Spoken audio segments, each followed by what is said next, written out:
नमस्कार, बहुत स्वागत आपका। मैं हूं आपके साथ अनुराग सक्सेना। विदेश की धरती से प्रधानमंत्री नरेंद्र मोदी ने युद्ध के संकट को वैश्विक चुनौती बताते हुए दुनिया को चेताया है कि ये युद्ध पूरी दुनिया को कितना पीछे ले जा सकता है, दशकों पीछे ले जा सकता है और इसका सबसे बड़ा इम्पैक्ट गरीबों पर पड़ेगा। यहाँ तक कि गरीब और गरीब होगा और भुखमरी जैसी स्थिति भी सामने आ सकती है। अब आप अंदाजा लगाइए, प्रधानमंत्री नरेंद्र मोदी अगर विश्व को ये बता रहे हैं तो जाहिर तौर पर इसका असर पूरी दुनिया पर होगा और भारत भी इससे अछूता नहीं है। इसकी विभीषिका को लेकर प्रधानमंत्री लोगों से सहयोग की अपील कर चुके हैं और लगातार ये अपील कर चुके हैं कि बचत कीजिए, ईंधन की बचत कीजिए। कई बड़े कदम भी उठाए गए हैं, लेकिन इसका मार्केट पर असर क्या होने वाला है, आगे की स्थिति क्या होगी, आप पर हम पर क्या इम्पैक्ट पड़ेगा, क्या अनएम्प्लॉयमेंट होगा, क्या महंगाई बढ़ेगी, क्या एक मंदी की आहट है, समझने की कोशिश करते हैं। हमारे साथ खुद मार्केट एक्सपर्ट जुड़ गए हैं, विनोद शर्मा जी। विनोद शर्मा जी, वेलकम जी। बहुत सीरियस टॉपिक पर हम बात करने वाले हैं। तो ये युद्ध जो पिछले 2 महीने से ज़्यादा का वक्त हो चुका है, रुक तो रहा नहीं रहा है और जो एक्सपर्ट है वो ये बताते हैं कि लंबा चलेगा। ये लंबा अगर चलता है तो फिर मार्केट पर क्या असर होगा और सबसे ज़्यादा सेक्टर्स वो कौन से हैं जिन पर प्रभाव पड़ेगा? सबसे ज़्यादा असर जो मैम इसका इम्पैक्ट जो सबसे ज़्यादा आने वाला है वो मेजरली इम्पैक्ट आएगा जो लोअर मिडिल क्लास है और आपका एमएसएमई यूनिट्स हैं। जो मेजर इम्पैक्ट जो इस चीज़ का आएगा वो 2 सेक्टर पे सबसे ज़्यादा आएगा। आने के लिए तो सबके ऊपर आने वाला है, बट जो मेजर स्टेकिंग जो रहेगा वो लोअर मिडिल क्लास एंड आपका एमएसएमईज़ के ऊपर रहने वाला है। एमएसएमई यानी कि कुल मिलाकर वो मजदूर जो यहाँ पर एक अनऑर्गेनाइज सेक्टर में काम करते हैं, किस तरीके से असर पड़ेगा? क्या ये माने कि अनएम्प्लॉयमेंट का भी सामना करना पड़ सकता है? जी, ऑफ कोर्स करना पड़ सकता है। आपके पास में पहले से ही हम लोग ये देख रहे हैं न्यूज़ के काफ़ी एमएसएमई सेक्टर्स में जो गैस की कटौती होने की वजह से जो फर्नेसेस बंद हैं या जो पावर के लिए जो पावर डिमांड है वो हम कंप्लीट नहीं कर पा रहे हैं। गैस या डीजल या पेट्रोल्स की जो अभी तंगी है जिसको लेकर के एमएसएमई सेक्टर्स का क्या इवन बड़े सेक्टर्स का भी मैन्युफैक्चरिंग का जो अभी तक जो मैक्सिमम यूनिट्स का जो गैस सप्लाई है वो मोर और लेस 50% 60% के ऊपर चल रहा है, जिससे कि जो है प्रोडक्शन भी उनका 50% के आसपास ही है। तो 50% होने से क्या होगा कि आपका 24 आवर चल रही है किसी की यूनिट तो वो 12 आवर्स चलेगी या तो 8 आवर्स चलेगी। तो जो 8 आवर्स चलेगी तो 8 आवर्स चलने के बाद में क्या होगा कि बाकी शिफ्ट्स बंद करेंगे तो उसका इम्पैक्ट नेचुरल जो है लेबर सेक्टर के ऊपर भी और इंडस्ट्री के ऊपर भी आने वाला है। अब आप बता रहे कि प्रोडक्शन फिर कम होगा अगर एक ही शिफ्ट में चल रही है चीज़ें। प्रोडक्शन कम होने का मतलब जो मैं सीधा सीधा फॉर्मूला समझ पा रही वो ये होता है कि मार्केट भी तो फिर सिंक्रोनाइज होगा ना? हाँ, मार्केट सिंक होगा। हाँ। और धीरे धीरे क्या होगा कि ये एकदम से अभी तो नहीं है लेकिन धीरे धीरे इसका इम्पैक्ट आने लगेगा। और हम लोग जो हम लोग 10 साल पहले, जैसा कि अभी प्राइम मिनिस्टर ने भी बोला है, प्रधानमंत्री जी ने बोला है कि हम लोग 10 को पीछे चले जाएंगे तो हो सकता है कि हम लोग उसी फेज में चले जाएं वापस, जैसे कि हम लोग 10-11 साल पहले या 15 साल पहले थे, उसी मंदी की तरफ हम लोग बढ़ जाएं।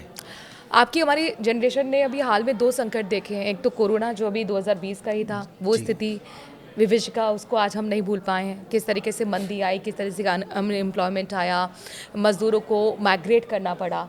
और उससे पहले 2008 की वो वैश्विक मंदी जिसमें करोड़ों लोगों की नौकरियां चली गई थी।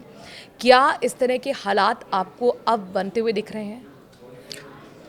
हाँ, अभी धीरे धीरे मैम उसका इम्पैक्ट आने लगेगा। और आने के लिए क्या होगा कि जैसे जैसे मैन्युफैक्चरिंग सेक्टर्स के ऊपर इम्पैक्ट आएगा तो उसके आने से क्या होगा कि जैसे जैसे इम्पैक्ट आने लगेगा आपका प्रोडक्शन कट करने लगेंगे तो लेबर के ऊपर भी इम्पैक्ट आएगा और मार्केट में आपका जो प्रोडक्ट्स हैं या जो गुड्स अवेलेबिलिटी है उसके ऊपर भी इम्पैक्ट आने लगेगा। क्योंकि जैसे जैसे आपका सिंक होने लगेगा प्रोडक्शन और डिमांड, लोग बचत करने लगेंगे तो बचत करने के पीछे क्या होगा कि रिक्वायरमेंट कम होगी तो मैन्युफैक्चरिंग कम होगी तो दोनों जगह इम्पैक्ट आने लगेगा फिर। तो क्या महंगाई बढ़ सकती है? क्या, चूँकि हम देख भी रहे हैं पेट्रोल डीजल के दाम 2 बार बढ़ चुके हैं और अनावश्यक सोने पर तो यहाँ पर रोक पहले से ही लगा दी गई है, सरकार की तरफ से कदम उठाए गए हैं।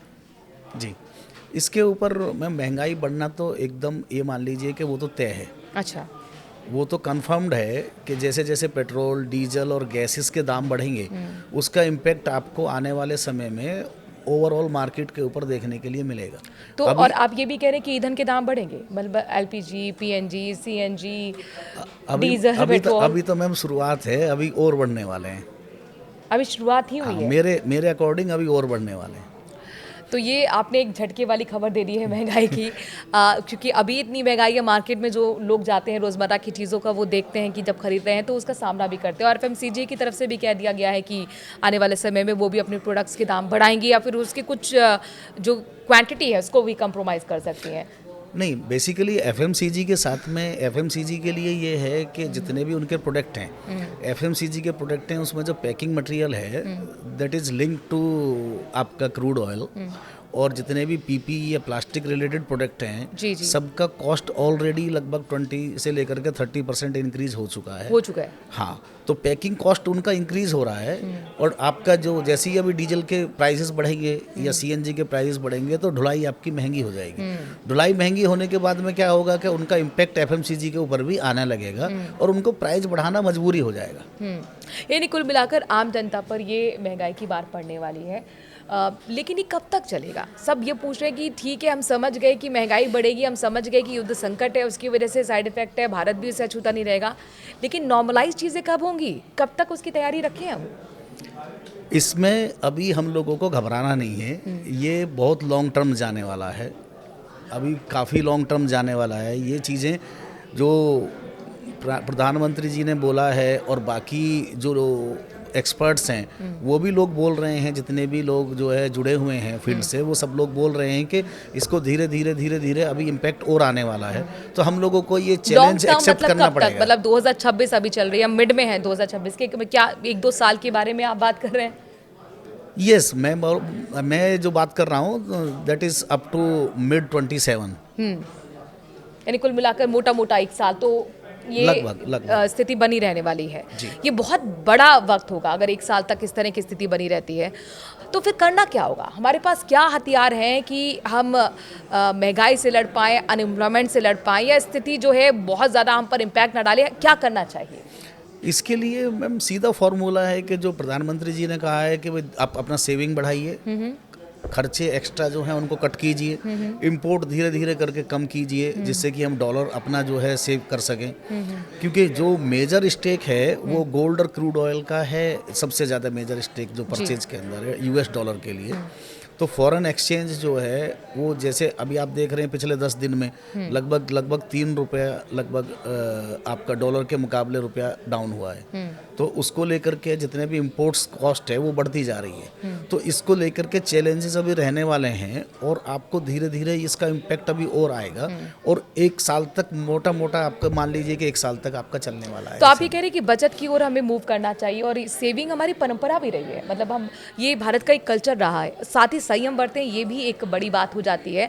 अच्छा, क्या एक हथियार ये भी हो सकता है कि आपदा में अवसर ढूंढते हैं ना, जैसे कोरोना के वक्त कहा गया था कि स्वदेशी ब्रांड की तरफ आप मूव कीजिए, क्या ये वक्त भी यही बता रहा है कि हमें बाहर की चीज़ें ना खरीद कर, चूँकि वो ज़ाहिर तौर पर वो डॉलर वाली बात आ जाती है बार बार, तो क्या हमें स्वदेशी प्रोडक्ट्स को खरीद कर एक देशभक्ति की तरफ कदम या सहयोग बढ़ सकता है हमारा?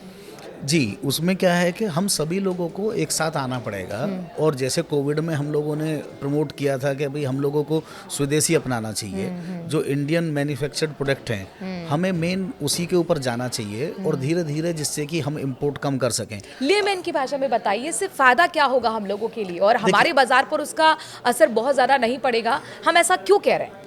हम ऐसा इसलिए कह रहे हैं कि जितना हम स्वदेशी अपनाएंगे हमारा फॉरेन जो रिजर्व है उसके ऊपर लोड जो है वो कम हो जाएगा उससे, और जितना फॉरेन रिजर्व के ऊपर लोड कम होगा तो उतना ही हम जो है अपने ज़रूरत की चीज़ें जो इम्पोर्टेंट चीज़ें हैं, जैसे कि मेडिसिन्स का रॉ मटेरियल है, क्रूड ऑयल है, गैसेस हैं, जो इम्पोर्टेंट चीज़ें हैं वो हम लोग बाय कर सकते हैं। अदरवाइज क्या होगा कि ज़्यादा इम्पैक्ट आएगा आपका फॉरेन एक्सचेंज रिजर्व के ऊपर, तो फिर हमारी कंडीशन भी बाकी जो कंट्रीज़ हैं जिनके पास में फॉरेन रिजर्व बिल्कुल नहीं है, 15 दिन है, 10 दिन है, या इवन क्यूबा की जैसी स्थिति है कि वही उनके पास है ही नहीं, ऑयल ही नहीं है, तो हम लोग वहाँ ना पहुँच जाएँ। इसलिए हम लोगों को धीरे धीरे करके उसको बचाना है फॉरेन रिजर्व को। और इसीलिए कई कदम भी उठाए गए हैं प्रधानमंत्री की तरफ से, जिस तरह से कहा गया कि भाई आप जो हैं वो विदेश यात्रा पर भी ना जाएं, संभव हो टाल दीजिए, सोना संभव हो तो टाल दीजिए। तो ये बहुत महत्वपूर्ण चीज़ें हैं जिसमें छोटे छोटे आप सहयोग के ज़रिए देशभक्ति की तरफ अपना एक बड़ा कदम उठा सकते हैं। और उम्मीद करते हैं कि जो जानकारी यहाँ पर विनोद जी ने दी है वो आपकी काफ़ी हद तक काम आएगी। आप किस तरह की तैयारी कर रहे हैं आर्थिक संकट से निपटने के लिए, वैश्विक चुनौती से निपटने के लिए, कमेंट के जरिए अपनी राय ज़रूर दीजिए। और क्या जानना चाहते हैं इसके बारे में, वो सवाल भी आप कमेंट के ज़रिए पूछ सकते हैं। साथ ही अगर ये आपको जानकारी अच्छी लगी है तो इस वीडियो को शेयर भी कीजिए। नमस्कार। Thank you sir. Thank you.